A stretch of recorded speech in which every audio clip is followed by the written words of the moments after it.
సంక్రాంతి నుంచి రైతు భరోసా పథకాన్ని అమలు చేస్తామన్నారు ముఖ్యమంత్రి రేవంత్ రెడ్డి. ఇక సోనియా గ్యారంటీగా తాను మాటిస్తున్నానని మాయగాల మాటలు నమ్మొద్దన్నారు.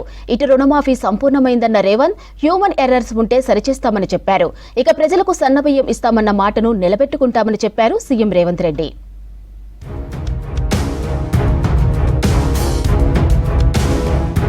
రైతు భరోసాపై అపోహలు వద్దని, సంక్రాంతి తరువాత రైతులందరికీ రైతు భరోసా ఇస్తామని ప్రకటించారు ముఖ్యమంత్రి రేవంత్ రెడ్డి.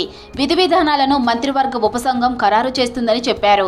అసెంబ్లీలో చర్చించి రైతు భరోసా డబ్బులు జమ చేస్తామన్నారు రేవంత్. సోనియా గ్యారంటీగా తాను మాట ఇస్తున్నానని చెప్పారు.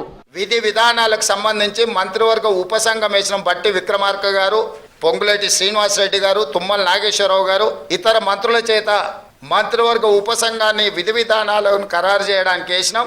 రాబోయే శాసనసభ సమావేశాలలో విధి విధానాల మీద చర్చ పెట్టి ఏ రకంగా కార్యాచరణను తీసుకొని ముందుకు వెళ్దామో నిర్ణయించుకొని డిసెంబర్ నెలలో జరిగే శాసనసభ సమావేశాలలో సభలో చర్చ చేసి విధి విధానాలను ఖరారు చేసి సంక్రాంతి పండుగ తర్వాత మీ రైతు భరోసా మీ ఖాతాలలో వేసే బాధ్యత మా ప్రభుత్వం తీసుకుంటుందని చెప్పి నేను రైతులకు గ్యారంటీ ఇస్తున్నా.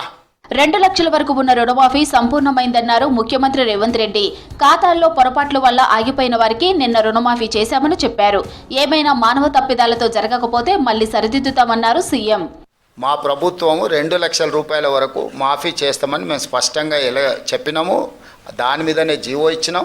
ఇచ్చిన జీవోకు చెప్పిన మాటకు ప్రభుత్వం కట్టుబడి ఉంది. 2 లక్షల వరకు 100% కంప్లీట్ అయిపోయింది. 2 లక్షల రూపాయల వరకు బ్యాంకుల్లో 12/12/2018 నుంచి 9/12/2023 మధ్యకాలంలో 2 లక్షల రూపాయల రుణమాఫీ తీసుకున్న వాళ్ళు సంపూర్ణంగా పూర్తి అయిపోయినరు. మా దగ్గర ఉన్న సమాచారం ప్రకారం 100% రుణమాఫీ చేసినాము. వరికి 500 రూపాయల బోనస్ కొనసాగిస్తామన్నారు ముఖ్యమంత్రి. రేషన్ కార్డులపై సన్నబియ్యం ఇస్తామని చెప్పామని, ఇచ్చిన మాట ప్రకారం సన్నబియ్యం ఇచ్చి తీరుతామని ప్రకటించారు. రైతులు నాణ్యమైన సన్నవడ్లు పండించాలని విజ్ఞప్తి చేశారు. మన రైతులు పండించిన సన్నవడ్లనే బియ్యంగా మార్చి ప్రజలకు పంచుతామన్నారు. రేషన్ షాపులలో సన్నబియ్యం ఇస్తామని మాట ఇచ్చినాం. మన తెలంగాణ రైతులు తెలంగాణ భూముల్లో పండించిన వడ్లు కొని వాటిని బియ్యంగా మార్చి పేదలకు రేషన్ షాపులో అవే బియ్యం ఇవ్వాలనుకుంటున్నాము.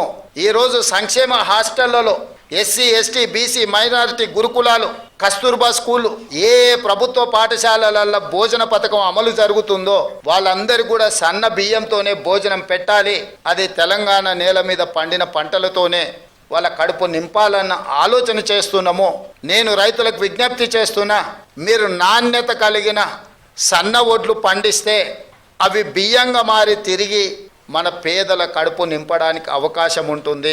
10 ఏళ్ల ప్రజలకు వాస్తవాలు తెలియకుండా బీఆర్ఎస్ ప్రభుత్వం వ్యవహరించిందని విమర్శించారు సీఎం రేవంత్. బీఆర్ఎస్ చేసిన అప్పులకు ప్రతి నెల 6,500 కోట్లు మిత్తి కడుతున్నామన్నారు. రుణమాఫీ విషయంలో బీజేపీ, బీఆర్ఎస్ మారీచులు చేస్తున్న ప్రచారాలను నమ్మొద్దని కోరారు ముఖ్యమంత్రి రేవంత్ రెడ్డి.